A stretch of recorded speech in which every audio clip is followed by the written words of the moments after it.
Hello everyone, welcome to Money Mug. मैं हूं CA Pinkesh टकरानी। हम अपना जो सफ़र है 2021 से 2022 की ओर लेकर जा रहे हैं और स्टॉक मार्केट की इस जर्नी के अंदर में बेसिकली हम लोगों ने काफ़ी कुछ देखा है। 2020 जब स्टार्ट हुआ था तब किसी ने भी नहीं सोचा था कि कोरोना की वजह से मार्केट गिरेगा और फिर जिस रफ्तार से बुल रन चला वो भी किसी ने एक्सपेक्ट नहीं किया था। तो जो 2021 है तो आप देखेंगे 2021 के अंदर में बहुत ही शानदार बुल रन हम सब लोगों ने देखा एंड काफ़ी अच्छे पैसे भी बनाए। कुछ लोगों ने यहाँ पर भी गड़बड़ कर दी होगी, लेकिन अगर आप एक डिसिप्लिन फॉलो करते हैं तो आप डिसिप्लिन के चलते जो है स्टॉक मार्केट से काफ़ी अच्छा पैसा बना सकते हैं। वॉरेन बफे ने यही कहा है कि बॉस, सबसे ज़्यादा रिस्की कोई है तो वो है खुद इन्वेस्टर, ना कि स्टॉक मार्केट। तो आपके डर और आपके लालच की वजह से ही आप पैसा गंवाते हैं या फिर लॉस बुक करके निकल जाते हैं। तो 2022 के अंदर में क्या होनी चाहिए हमारी स्ट्रैटेजी, किस सेक्टर पे हमें फोकस करना चाहिए, कौन सा सेक्टर है जिसको हमें अपने आंखों के सामने रखना चाहिए, और खासकर वो सेक्टर जिसने 2021 में अंडर परफॉर्म किया है। जी हाँ, अंडर परफॉर्म किया है तो उसके चांसेस बढ़ जाते हैं परफॉर्म करने के। तो हम देखेंगे 2022 में हमारे पास में ऐसा कौन सा सेक्टर है। तो सबसे पहले मैं आप सब लोगों को नए वर्ष की बहुत बहुत शुभकामनाएं देना चाहता हूं। पिछले 2 साल हमने कोरोना के अंदर में बिताया और जो नया साल है अभी इसमें ओमिक्रॉन के फियर्स भी चल रहे हैं। तो सबसे पहले मैं आ जाता हूं यहाँ पर मनी कंट्रोल का एक आर्टिकल है जनवरी सीरीज में जिस तरह का बेहतर मार्केट खुला है आज उसके बारे में बात कर रहा है। उसमें बहुत ही अच्छी चीज़ मुझे यहाँ पर दिखाई दी जो मैं आपके सामने रखना चाहूँगा। एंड यहाँ पर इन्होंने क्या एक्सपेक्टेशन रखी है for the near future. Near future की इनकी एक्सपेक्टेशन देखेंगे तो दोस्तों बहुत ही अच्छे वर्ड्स के अंदर में यहाँ पर कोटक महिंद्रा लाइफ इंश्योरेंस के हेमंत जी कह रहे हैं कि बॉस ओमिक्रॉन वेरिएंट के फियर्स है, यानी कि थर्ड वेव जो है उसके अंदर में हम एक प्रकार से एंटर कर गए हैं और यहाँ पर लिक्विडिटी विड्रॉल यानी कि जो बैंकें हैं अपना पैसा जो है निकाल रही है मार्केट से, उसके चलते जो है प्रेशर, डाउनसाइड प्रेशर जो है मार्केट्स के अंदर में बना रहेगा और ये जो है बढ़ते हुए मोमेंटम को जो है शांत कर सकता है। इसलिए आने वाले कुछ वीक्स के अंदर में हम लोगों को एक रेंज बाउंड मार्केट दिख सकता है या फिर वोलेटिलिटी हमको यहाँ पर दिख सकती है। तो ये सभी चीज़ें जो है एकदम दिख रही है और आज जो मार्केट के अंदर में तेजी आई है जहाँ पर निफ्टी और बैंक निफ्टी दोनों ही ऊपर है, तो उसके रीजंस भी इन्होंने बताए हैं कि पॉजिटिव ग्लोबल क्लूज है। ग्लोबल क्लूज बहुत ही पॉजिटिव चलते हैं, अंतर्राष्ट्रीय बाजार जो है काफ़ी अच्छे चल रहे हैं। यूएस में जो जॉबलेस क्लेम्स है यानी कि जो बेरोजगार लोग अपने आप को क्लेम करते हैं वो ड्रॉप हो रहा है, तो ओमिक्रॉन का इफेक्ट वहां पे नहीं दिख रहा है। ऑटो स्टॉक्स में गेन है। आप देखेंगे पिछले कुछ समय के अंदर में जो पुल बैक देखने को मिला है वो काफ़ी अच्छा देखने को मिला है। बजाज ऑटो ये बहुत ही चीप चल रहा है, इसके ऊपर में मैंने वीडियो भी बनाया था, अच्छे रेट पर आ गया है। टाटा मोटर्स में जो रैली थी जबरदस्त रैली हो चुकी है। मारुति थोड़ा अंडर परफॉर्म कर रहा है। महिंद्रा वापस से पिकअप कर रहा है, 950 के ऊपर भी चला गया था। Eicher motor is also doing good. इसके अलावा बाकी सभी सेक्टर्स ने आज की रैली के अंदर में, देखिए आज की तारीख है 31 दिसंबर, ठीक है, इसके अंदर में सभी सेक्टर्स ने बहुत अच्छा एक पार्टिसिपेट किया है, चाहे वो कोई भी सेक्टर हो, फाइनेंशियल्स हो, रियलिटी हो, ऑटो हो, कोई भी हो, ठीक है, तो सबने अच्छा जो है दिया है। एंड यहाँ पर सबसे इंपॉर्टेंट जो टेक्निकल व्यू है 17,350 के ऊपर में निफ्टी चल रहा है और जो बैंक निफ्टी है जब मैं देख रहा था तो 35,500 के ऊपर चल रहा था। इसका मतलब शॉर्ट रन में एक बुलिश मोमेंटम हमको यहां पर मिल गया है और आज की 31 दिसंबर की रैली से ही साफ होता है।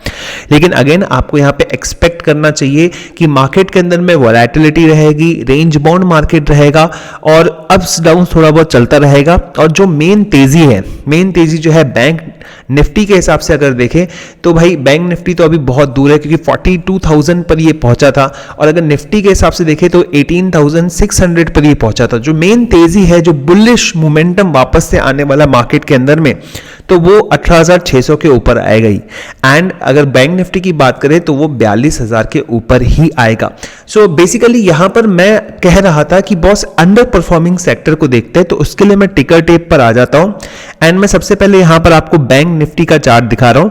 अभी बैंक निफ्टी जो है 35,450 रुपए के आसपास चल रहा है, और आप ओवरव्यू देखेंगे तो पिछले एक साल के अंदर में इसने कितने रिटर्न्स दिए हैं, जरा उसको हम लोग देख लेते हैं। सो पिछले एक साल के अंदर में आप देखेंगे उतार चढ़ाव के बीच में आप देखेंगे इसने 12.15% का रिटर्न दिया है।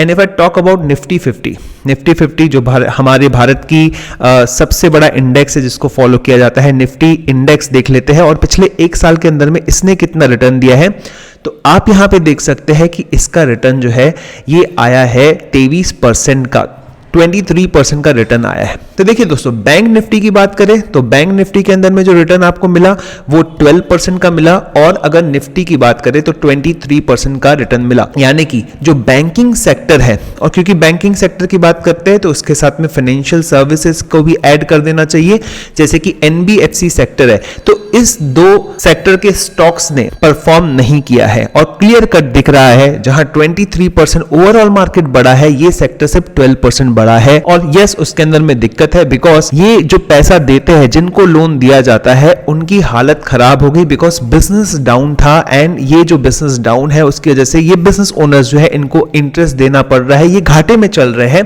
एंड दैट्स व्हाई इसका जो असर है वो बैंकिंग और फाइनेंशियल्स के अंदर में पड़ा। एनपीएस बढ़ गए, एनपीएस मतलब जो इन बैंक्स और एनबीएफसीज के एसेट्स रहते हैं, जिनको ये लोन देते हैं, उनको वो एसेट्स मानते हैं, तो वो परफॉर्म नहीं कर रहे हैं, और ये हमने बहुत सारी कंपनीज के अंदर में देखा। एंड इसके बाद में जो आरबीआई की रिपोर्ट है वो भी यही कहती है कि बॉस ये जो वर्स्ट केस सिनेरियो है उसके अंदर में जून या फिर जुलाई के दौरान जो है ये एनपीएस जो है और बढ़ सकते हैं, लेकिन वर्स्ट केस सिनेरियो की ये लोग बात कर रहे हैं। तो बहरहाल इसका जो डिस्काउंटिंग है मार्केट के अंदर में, जो इसका डिस्काउंटिंग है पहले ही हो चुका है। निफ्टी बैंक ऑलरेडी करेक्ट हो चुका है, 42,000 से जो है ये 35,500 के करीब आ चुका है। तो अच्छी खासी जो है गिरावट आ चुकी है, और यहां पर अगर चीप वैल्यूएशंस पे स्टॉक्स मिलते हैं तो उन्हें जरूर अपनी पोर्टफोलियो के अंदर में शामिल हमें करना चाहिए। तो चलिए दोस्तों, सबसे पहले तो मैं आपको बता देता हूं कि क्या क्या आइडियाज है मेरे पास में। एक आइडिया तो मैंने आपको बता दिया कि यू कैन गो फॉर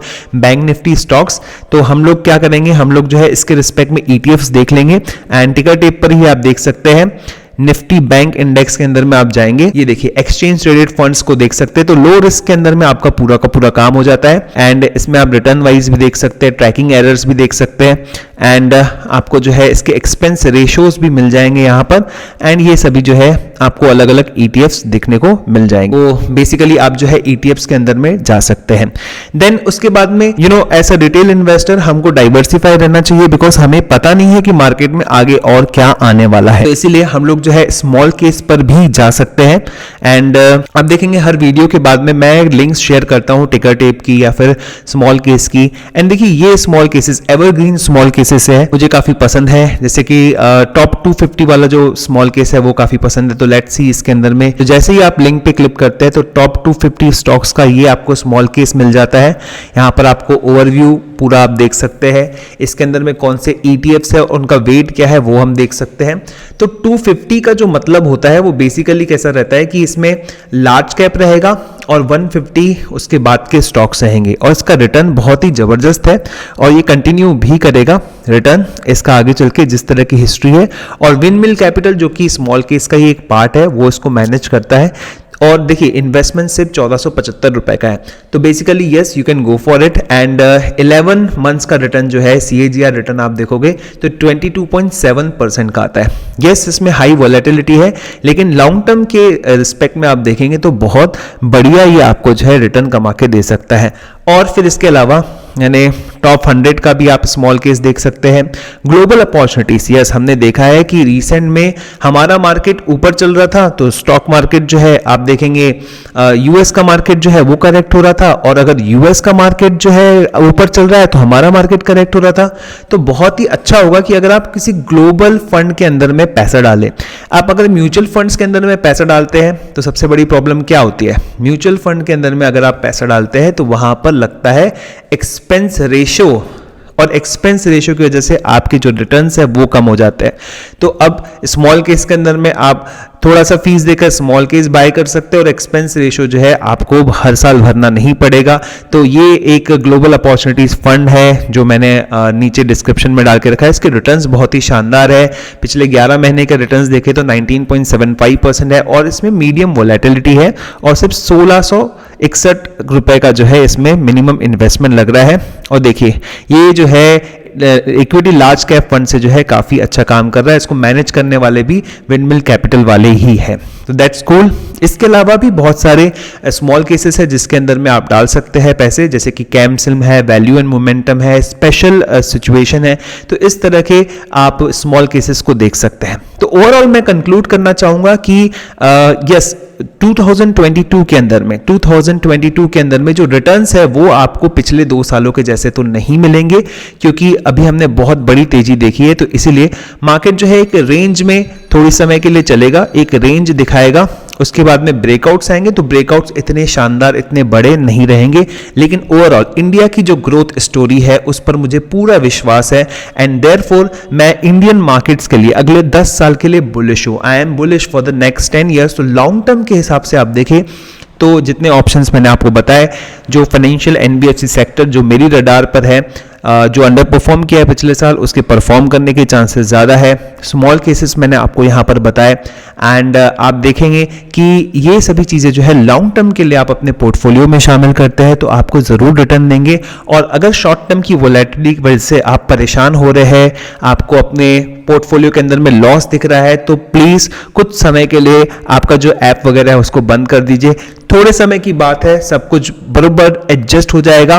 और अर्निंग्स जो अगले महीने आने वाली है, मुझे ऐसा लगता है कि अर्निंग्स में काफ़ी सुधार होने वाला है, बिकॉज पिछला क्वार्टर जो है Q3 FY22 काफ़ी अच्छा गया है। तो Q3 FY22 की बेहतरीन अर्निंग्स, और उसके बाद में जैसे ही ओमिक्रॉन के केसेस कम हो जाते हैं या फिर ओमिक्रॉन के फियर्स कम हो जाते हैं, मार्केट आपको बहुत अच्छा मूव करते हुए दिखेगा, ये उम्मीद हम लगा सकते हैं।